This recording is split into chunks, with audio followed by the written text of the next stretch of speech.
חברים שלום, בהמשך לסרטון הקודם, הרבה תגובות של אנשים שואלים אותי, שרון, אנחנו רוצים לראות את השליך צבעוני, אתה כל הזמן מראה לנו רק מחיר, מחיר, מחיר, רוצים לראות איך הוא נראה השליך.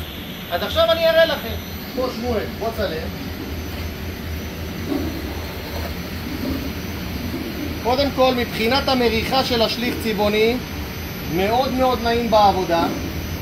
כרגע אנחנו עובדים עם שליך גרגיר L200, זה גרגיר 2 מילימטר.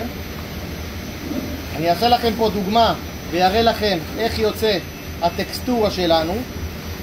הגוון הזה זה גוון שלקוח הזמין, 12 פחים, גוון C2.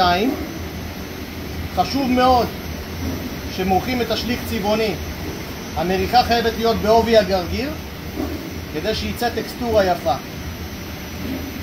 לפני שליך צבעוני מיישמים גם שכבת פריימר לשליך.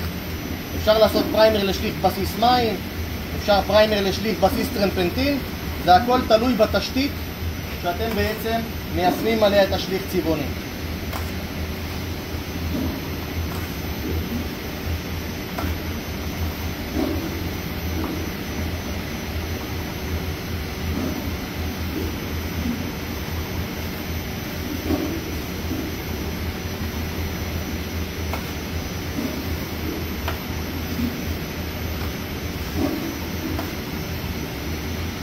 לוקחים את המלט פלסטיק,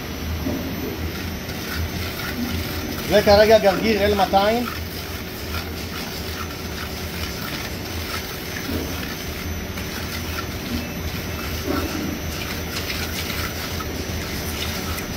גוון C2,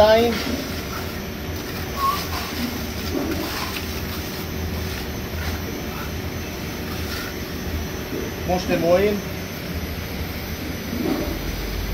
חברים, המבצע ממשיך עקב ההצלחה הגדולה, 129 שקל, כולל מע"מ. קדימה לחייג עכשיו.